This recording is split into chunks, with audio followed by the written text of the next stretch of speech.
Destruí mi vida al creer que era mi mejor amiga. Pero lo único que ella siempre quiso fue que me quedara sola.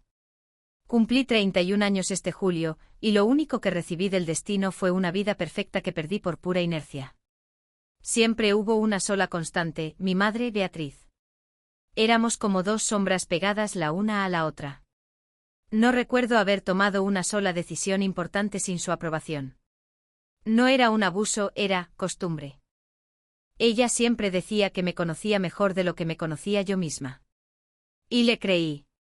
Ese es probablemente el error más grande de mi vida, uno del que ni siquiera me di cuenta hasta que comenzó ese mes en particular. Todo cambió cuando me casé con Ricardo. Él era mi opuesto absoluto. Tan confiable como una roca, pero también un buen oyente. Nunca ofrecía consejos a menos que se lo pidieran y nunca intentaba competir con Beatriz por mi atención. Él simplemente existía. Y eso me daba calma. Ricardo es ingeniero civil, ganaba lo suficiente para que compráramos una casa pequeña, pero acogedora, en las afueras de Valencia. Vivimos felices durante 2 años y medio planeando tener hijos y viajar. Y ahí fue cuando todo comenzó. Al principio eran cosas pequeñas. Cuando Ricardo me traía flores, Beatriz llamaba inmediatamente y empezaba a hablar de cómo su exmarido, mi padre, que se fue cuando yo tenía 6 años, nunca le dio lo que realmente quería, y esas rosas, se marchitan tan rápido, querida. ¿Estás segura de que fue su elección? Más tarde, cuando discutimos las renovaciones y dije que Ricardo sugirió pintar el salón de color verde oliva, Beatriz interrumpí al instante, «Ay, el verde, eso es tan deprimente. Te está imponiendo su voluntad. Es solo un instinto posesivo. Deberías haber elegido terracota, eso sí que eres tú». Yo lo ignoraba. Pensé que era solo ansiedad maternal, los celos naturales de una madre que deja ir a su hija. Alguna lucha idiota pero comprensible por mi felicidad, donde ella simplemente no podía aceptar que alguien más me estuviera haciendo feliz ahora. A ella no le gustaba Ricardo. Eso era obvio. Pero no con un odio abierto que te obligue a elegir. No era algo suave constante como una gota de agua que envenena. En cada reunión familiar, cada llamada, ella insertaba una puya. Él no es para ti, Adriana. Es demasiado soso. Tú necesitas a alguien con fuego. Oh, de todas formas él se irá, cariño. Siempre lo hacen. Los hombres no aprecian lo que viene con demasiada facilidad. Esas frases eran como semillas plantadas en mi mente. Las ignoraba, pero brotaban. Y luego comenzó ese mes. A principios de octubre, hace exactamente 31 días, Ricardo y yo tuvimos una discusión. Fue una pelea tonta sobre las cuentas que podríamos haber resuelto en 5 minutos. Pero esa noche Beatriz me llamó. No preguntó qué había pasado. Ella lo sabía. ¿Peleando? Lo sabía. Se va a ir. Está buscando una razón. No le des la oportunidad, Adriana. Sé fuerte. Déjalo tú primero antes de que te hiera. No lo dejé. Pero me distancié. Empecé a buscar la confirmación de sus palabras. Si llegaba tarde del trabajo, no pensaba que fuera por un proyecto urgente. Pensaba, se va a ir. Si estaba callado, no pensaba que estuviera cansado. Pensaba, se va a ir. Me volví fría, retraída, constantemente insatisfecha. No me reconocía. Nuestra casa se convirtió en una prisión helada. Y luego, 2 semanas después de ese mes, él se fue. Empacó sus maletas, dejó una nota en la mesa de la cocina. Sin gritos, sin escenas. Simplemente se fue. Encontré la nota cuando regresé del trabajo. Adriana, no puedo ser tu sombra más. Estás aquí, pero no estás presente. Espero que encuentres lo que estás buscando. Lloré toda la noche. Al día siguiente llamé a Beatriz. Ella llegó media hora más tarde, me abrazó y dijo la frase exacta que había escuchado toda mi vida. ¿Ves? Te lo advertí. En ese momento sentí que era la única que me entendía. La única persona confiable en mi vida. Me apreté contra ella, llorando, y ella me acariciaba la cabeza. Pero algo en su mirada. No había simpatía. Había Satisfacción. Cerré los ojos, tratando de alejar el pensamiento, pero se quedó grabado. No era solo una afirmación de un hecho. Era un triunfo. Exactamente una semana después de que él se fuera, estaba sentada en un café con mi mejor amiga, Carla. Ella me había visto desmoronarme. Ella nos conocía a ambos, a Ricardo y a mí. En un momento después de la tercera copa de vino blanco, Carla se inclinó, y su voz se volvió baja, casi un susurro. Me miró con una lástima que mata más que cualquier ira. Adriana, tienes que saber la verdad. Porque no puedo guardarme esto por más tiempo. Se me cayó el alma a los pies. Pensé que Ricardo me había sido infiel. Que ella lo sabía. Eso dolería, pero sería comprensible. ¿Qué? ¿Qué sabes?, pregunté agarrando la copa. Carla me miró directamente a los ojos. No se trata de Ricardo. Se trata de tu madre, Beatriz. Él no se fue, Adriana. Él huyó de ella. Sentí que toda la sangre se drenaba de mi rostro. Las palabras de Carla no fueron solo una acusación. Fueron una llave que desbloqueó todos los momentos extraños de los últimos 2 años y medio. Todos sus consejos, todas sus advertencias. De repente vi una imagen completa pintada en la oscuridad, y su centro no era mi ansiedad, sino su deseo. Pero ese fue solo el primer, más débil indicio de lo que realmente había pasado. Él no se fue. Huyó. Y lo único más aterrador que darme cuenta de quién huyó, fue darme cuenta de por qué. Las palabras de Carla me golpearon con la fuerza de un puñetazo, pero no me noquearon. Simplemente me despertaron. No grité ni lloré allí en el café. Simplemente me quedé mirando la mesa de laminado barato, observando el reflejo del letrero de neón parpadeante de la calle. Él huyó de ella. Se sentía como una frase de una mala película, pero al repetirla, todo sobre los últimos 2 años y medio de repente se torció. Mi mundo perfecto y lógico se hizo añicos, y en su lugar había algo oscuro y completamente familiar. ¿Qué quieres decir con que huyó de ella, Carla? ¿Qué hizo ella? Mi voz era plana, sin tono. El vino no me adormecía, solo afilaba los bordes de mi pánico. Carla suspiró mirando a su alrededor nerviosamente, a pesar de que el café estaba casi vacío. Adriana, ella siempre estaba ahí. Literalmente. Ella revisaba vuestro calendario compartido. De alguna manera, sabía los turnos de trabajo de Ricardo antes de que él te los dijera. ¿Recuerdas esa vez que se suponía que ibais a ir a Lisboa por vuestro aniversario, y luego ella accidentalmente programó una cirugía dental de emergencia ese mismo fin de semana y de repente necesitó que la llevaras? Sí que lo recordaba. Cancelé el viaje. Ricardo se molestó, pero le dije, la familia es lo primero, ya sabes cómo es mamá. Ahora, al escucharlo, todo aquello me supo a ceniza. No fue un incidente aislado. Fue un patrón. Ella lo llamó Adriana, continuó Carla, bajando aún más la voz. Lo llamó constantemente. No para hablar de ti, sino para hablar de él. Le dijo que te merecías algo mejor. Le dijo que él te estaba frenando. Incluso le dijo que su empresa iba a despedir gente pronto, lo leyó en algún oscuro boletín de negocios local, y que él debería ser lo suficientemente hombre como para dejarte ir antes de que te quedaras con un marido arruinado. Mi estómago se retorció en un nudo doloroso. Esa parte sobre los despidos. Ricardo había estado preocupado por eso brevemente, aunque nunca me lo mencionó a mí, solo al marido de Carla, Mario. ¿Cómo lo sabría Beatriz? Apenas sabía encender un ordenador, y mucho menos leer noticias especializadas del sector. Ella sabía que él hablaba con Mario sobre el estrés laboral. Y lo usó, susurró Carla, con los ojos llenos de dolor genuino por mí. Ella no quería que muriera, Adriana. Quería que se fuera. Estaba construyendo un caso contra él en tu mente, pero también estaba haciendo su vida un infierno por fuera.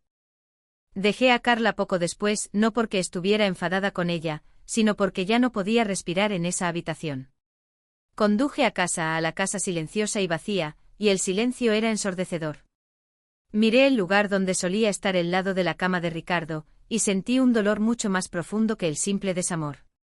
Sentí rabia mezclada con una humillación aplastante. Mi madre, la persona en la que confiaba implícitamente, había estado trabajando en contra de mi felicidad con precisión quirúrgica durante 2 años y medio. Los días siguientes se desdibujaron en un bucle agonizante. No podía llamar a Beatriz. No podía confrontarla. Aún no. Necesitaba pruebas. El relato de Carla era sólido, pero yo necesitaba la pistola humeante. Esto no era una pequeña disputa, era un acto deliberado de sabotaje de todo mi futuro. Comencé a indagar. Revisé mis propios registros telefónicos primero, buscando algo inusual, pero ella era inteligente. Siempre llamaba a mi teléfono fijo o usaba mi número para enviar mensajes a Ricardo cuando yo estaba en la ducha o fuera de la habitación, fingiendo que era yo siendo pasivo-agresiva. Entonces recordé el viejo portátil de trabajo de Ricardo. Lo dejó atrás, pensando que no lo necesitaría ya que tenía uno más nuevo. Estaba guardado en su armario. Lo encendí. Me tomó 3 intentos adivinar su contraseña genérica, la fecha de nuestro aniversario. Ese pequeño detalle, su continua dependencia de nuestra fecha, se sintió como un pinchazo de dolor. No se había desconectado por completo. Fui directamente a su correo electrónico filtrando por su nombre, Beatriz. La avalancha de correos electrónicos no fue lo que esperaba. No eran amenazas. No eran diatribas. Eran cortos, agudos y escalofriantemente educados. De Beatriz R. Asunto: una pequeña perspectiva sobre Adriana. Ricardo, ella merece estabilidad. Le estás dando estrés. No dejes que sacrifique su potencial por tu ego. Sé el hombre maduro y déjala ir. Sabes que solo tengo en mente su mejor interés. Las fechas de estos correos electrónicos coincidían exactamente con los momentos en que me sentía más distante de Ricardo, o justo antes de que tuviéramos un desacuerdo importante que Beatriz había iniciado. El más condenatorio estaba fechado exactamente 3 días antes de que se fuera, unas semanas después de ese fatídico mes. Veo que aún no te has decidido. Bien. Me aseguraré de que Adriana vea cuánta presión tienes. Le hablaré de la situación financiera de tu empresa, le diré que estás planeando reubicarte sin ella. Ella se enterará de una forma u otra. Ahórrate la vergüenza, Ricardo. Ella está mejor sola. Te lo dije hace 2 años. Tenía razón entonces y tengo razón ahora. Ese correo electrónico confirmó el giro que Carla insinuó. Ella no le estaba advirtiendo que fuera un mejor esposo, lo estaba forzando a irse. Y la última frase, tenía razón entonces y tengo razón ahora, esa línea se sintió como todo el feo propósito de su vida destilado en una sola fanfarronada. No se trataba de su amor por mí o de protegerme. Se trataba de probar su predicción. Dejé el portátil y miré la pantalla vacía, el reflejo de mi propio rostro devastado devolviéndome la mirada. No solo estaba desolada, estaba aterrorizada. Ella no quería a Ricardo. No quería a nadie. Quería ser el único ancla en mi tormenta. Y ella misma había creado la tormenta. La comprensión fue una piedra fría y dura en mi pecho. El siguiente paso era la confrontación, y sabía que tenía que suceder. Tenía que saber por qué destruiría mi única oportunidad de verdadera felicidad, solo para ganar una discusión con el destino. La tensión aumentaba, ya no entre Ricardo y yo, sino entre la mujer que me dio a luz y la mujer que ella rompió. Y sabía que el clímax llegaría pronto, dentro de este terrible mes. Ella destruyó mi matrimonio solo para probar un punto. Cuando la confronté, no lo negó. Ella sonrió. El correo electrónico de Beatriz a Ricardo estaba grabado en mi memoria, una pieza de papel venenosa que no podía dejar de ver. Tenía razón entonces y tengo razón ahora. Esa sola línea hizo que mi sangre se enfriara y se calentara simultáneamente. No se trataba del carácter de Ricardo, ni siquiera de mi felicidad. Era un juego vicioso de tener la razón. Toda la destrucción casual, los 2 años y medio de microagresiones, el golpe final y decisivo, todo fue por el bien de una victoria engreída y egoísta. Pasé otro día agonizante a mediados de ese terrible mes, solo formulando las palabras en mi cabeza. No podía simplemente llamarla. Esto tenía que ser cara a cara, donde pudiera ver la verdad en sus ojos, o la falta de ella. Conduje hasta su ático esa noche, el viejo Seat sintiéndose como un ariete dirigido a mi propia infancia. Cuando entré en su inmaculado salón, ella estaba tejiendo una escena familiar y doméstica que ahora se sentía como una siniestra representación teatral. Levantó la vista, su expresión una máscara practicada de maternidad gentil y sufriente. Adriana, cariño. Te ves horrible. ¿Todavía lo extrañas? Arrulló, dejando a un lado sus agujas. Me hizo un gesto para que me sentara en el sofá de seda que siempre me advirtió que no manchara. No me senté. Me paré directamente frente a ella, inclinándome ligeramente sobre ella. El silencio se extendió, espeso y pesado. ¿Dónde está ahora, mamá? Pregunté. Mi voz era baja, desprovista de emoción, lo que sabía que era más aterrador que cualquier grito. Ella parpadeó, la confusión jugando en su rostro, un buen acto, pero no me lo creí. ¿Ricardo? No lo sé, querida. Te lo dije, probablemente ya esté con alguna otra chica joven. Los hombres son todos iguales. Pasan página rápido. Basta, Beatriz, dije usando su nombre. Ese fue el primer cambio en nuestra dinámica, y vi un destello de genuina sorpresa en sus ojos. Deja de fingir que no lo sabes. Te pregunto, ¿dónde está Ricardo ahora? Realmente no lo sé, cielo. Tienes que concentrarte en ti ahora. Podemos volver a centrarnos en tu vida, solo nosotras dos. Extendió su mano para tomar la mía. Me aparté bruscamente. Saboteaste mi matrimonio, afirmé, mi voz finalmente quebrándose por el peso de la acusación. Le enviaste correos electrónicos. Le dijiste mentiras sobre mis expectativas. Amenazaste con exponerle mis luchas laborales. Lo forzaste a irse. Él no me dejó, mamá. Él huyó de ti. En el instante en que la última palabra salió de mi boca, toda su postura cambió. La madre gentil y sufriente se desvaneció. Su espalda se enderezó y un brillo extraño y duro apareció en sus ojos. Era frío, calculador y completamente triunfante. Solo le dije la verdad, Adriana, respondió ella, con voz firme. Sin negación. Solo justificación. ¿La verdad? ¿Qué me estaba frenando?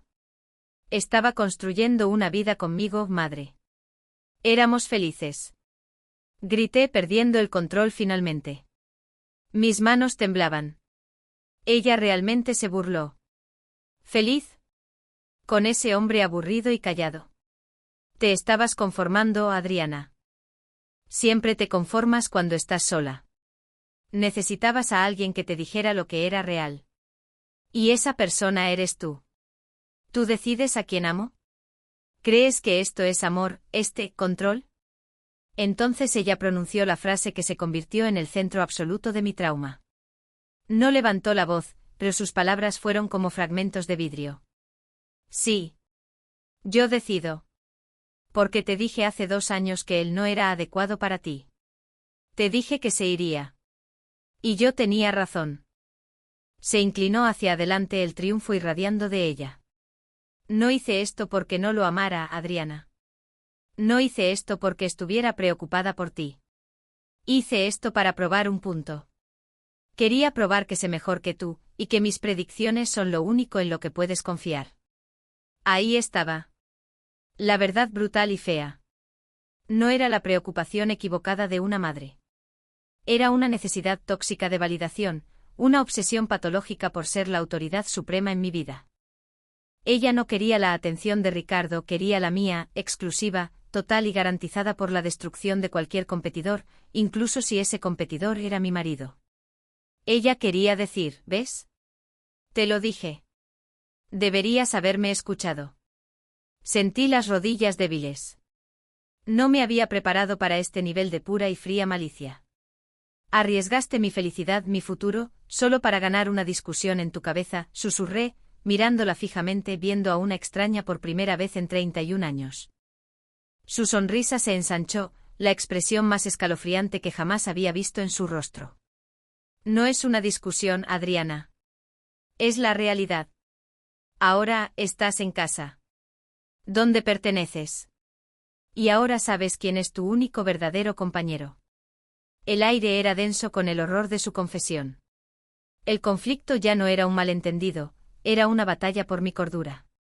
Sentí la necesidad urgente de escapar, pero también sentí una rabia oscura y necesaria acumulándose en mi interior. No podía simplemente irme. Tenía que saber la profundidad final de su crueldad. El siguiente movimiento era mío, y las apuestas emocionales eran ahora increíblemente altas. La elección era simple, decirle la verdad para salvar nuestro matrimonio, o usar la traición de mi madre para obtener la ventaja. Elegí lo último. Su sonrisa, esa expresión triunfante y escalofriante de pura reivindicación personal, fue el momento decisivo del mes. Fue el momento en que dejé de ver a Beatriz como mi madre y comencé a verla como la enemiga que había orquestado la demolición de mi vida. Dejar su ático fue un borrón. Recuerdo el viaje a casa, las ventanillas bajadas a pesar del aire fresco de octubre, solo para sacar el aire tóxico de su confesión de mis pulmones. No la volví a llamar. No respondí a sus mensajes de texto, que rápidamente pasaron de preocupados a sutilmente exigentes. ¿Estás bien, querida? No olvides que tenemos almuerzo el domingo. Ella estaba tratando de imponer la nueva realidad, aquella en la que yo estaba de vuelta bajo su control completo y devastador. Pero yo había terminado. Mi único enfoque ahora, en el tiempo que se agotaba rápidamente de este mes, era Ricardo. Tenía que encontrarlo. Sabía que tenía que contarle todo, mostrarle los correos electrónicos, contarle su horrible confesión y disculparme por haber estado tan ciega. Pero el pensamiento de hacer eso estaba enredado con una terrible y creciente comprensión. Yo era igualmente responsable. Yo la habilité.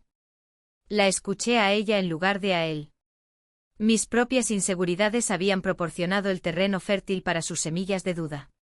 Decidí empezar por Mario, el marido de Carla. Era el amigo más cercano de Ricardo.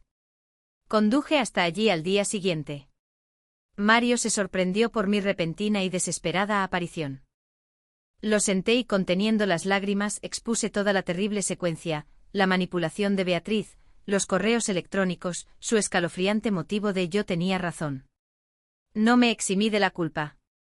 Mario escuchó atentamente con el rostro sombrío. Cuando terminé, él solo negó con la cabeza. Adriana, yo sabía que ella era mala, pero, esto es otro nivel. Ricardo no me contó toda la magnitud, pero dijo que ella estaba contactando a sus clientes, dejando caer indirectas sobre su vida personal. Se puso mal. Él no quería que la odiaras, así que simplemente se fue en silencio, asumiendo la culpa. ¿Dónde está, Mario? Por favor. Necesito contarle lo que sé. Necesito arreglar esto. Mario dudó con expresión dividida. Se está quedando con su hermana, Carmen, en Sevilla. Me dijo que no te lo dijera. Necesitaba espacio. Está sufriendo, Adriana. Cree que la elegiste a ella, cada vez. Cree que simplemente dejaste de amarlo.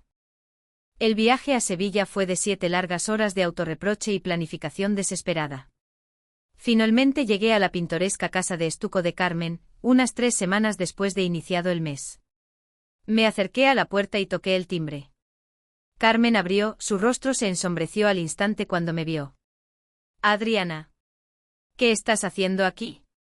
Su voz era fría. Necesito hablar con Ricardo. Por favor, Carmen. Es importante. Es sobre mi madre.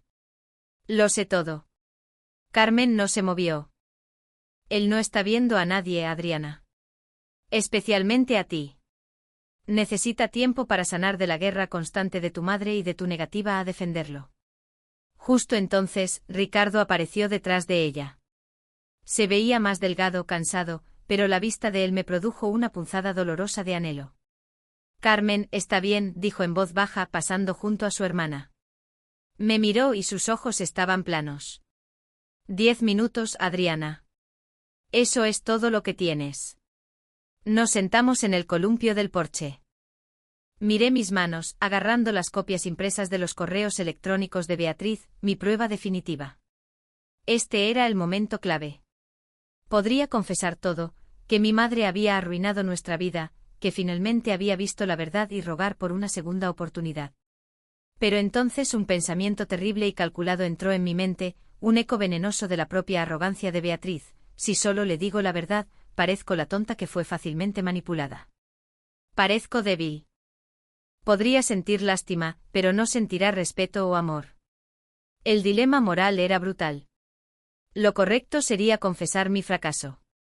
Lo egoísta, lo que parecía más probable que tuviera éxito en recuperarlo, era usar la traición de Beatriz como mi arma, pintándome a mí misma como la víctima que finalmente se liberó.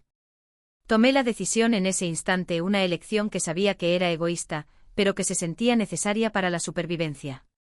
Elegí el ángulo de la furia pura y justa. Ricardo, comencé, mi voz temblando, pero no por miedo, sino por furia practicada. Acabo de descubrir por qué te fuiste. Ella lo hizo. Mi madre. Te aterrorizó. Te acechó. Te envió esos correos electrónicos viciosos, amenazando con arruinar tu reputación. Ella no te quería, solo quería demostrar que tenía razón. Empujé los correos electrónicos en su regazo. Él los recogió, sus ojos escudriñando las palabras odiosas. Mi objetivo no era disculparme por mi debilidad, era usar la traición de mi madre como telón de fondo dramático para mi propia repentina y feroz independencia. Quería que me viera como la heroína que finalmente había luchado contra el dragón, no como la damisela que se dejó encadenar. Estaba tratando de desplazar toda la carga de nuestro matrimonio roto hacia la obsesión enfermiza de Beatriz, tratando desesperadamente de salvar la poca dignidad que me quedaba. Él levantó la vista de las impresiones, su expresión indescifrable. Esperé la lástima, la conmoción, el alivio. Pero lo que dijo a continuación fue el verdadero giro de la trama, el que no había preparado. Lo sé, Adriana. Lo supe todo el tiempo. La pregunta no es si ella lo hizo. La pregunta es por qué te tomó 2 años y medio y que yo me fuera para que finalmente te importara. Pensé que exponer la mentira de mi madre salvaría mi matrimonio. En cambio, él me mostró el espejo, y el verdadero monstruo era yo. Sus palabras, la pregunta es por qué te tomó 2 años y medio y que yo me fuera para que finalmente te importara, no fueron una acusación, fueron un diagnóstico. Sentí que el aire se congelaba a nuestro alrededor. Toda mi furia calculada, mi revelación dramática de los correos electrónicos de Beatriz, todo se desmoronó en la nada. Yo no era la heroína que derrotó al dragón, yo era la cómplice ciega y egoísta. Intenté dar marcha atrás, defender mi negligencia. Estaba confundida, Ricardo. Es mi madre. Es difícil ver a través de ese nivel de manipulación cuando estás en medio de ella. Él se levantó del columpio del porche, mirándome con una tristeza cansada que era mucho peor que la ira. Te di 100 oportunidades, Adriana. Te defendí ante mis amigos. La defendí a ella ante mis amigos, tratando de excusar su comportamiento como cosas excéntricas de la suegra. Pero te vi elegirla a ella, en todo momento. Cuando te dijo que no vinieras a nuestro viaje de aniversario debido a su falsa cirugía dental, me lo tragué. Cuando se presentó sin ser invitada a mi picnic de empresa y cuestionó a mi jefe sobre la seguridad laboral, me quedé callado para protegerte. Hizo una pausa, pasándose una mano por el pelo. Pero los últimos 6 meses, no fue solo ella. Eras diferente. Te volviste fría. Distante. Empezaste a mirarme de la misma manera que ella, con sospecha, como si estuvieras esperando que yo fallara. Ella envenenó tu mente, sí, pero fuiste tú quien bebió el veneno y dejó que te cambiara. Finalmente comencé a llorar, lágrimas reales esta vez, alimentadas por la vergüenza, no solo por el desamor. Te amo, Ricardo. Estaba equivocada. Estaba tan increíblemente equivocada. Recién me di cuenta. Por favor, déjame arreglar esto. La voy a cortar. Me mudaré aquí. Solo dime qué hacer. Él miró hacia otro lado, a través del cuidado césped de Carmen. Te creo, Adriana. Creo que viste la verdad sobre ella. Pero ver la verdad no arregla mágicamente lo que se rompió entre nosotros.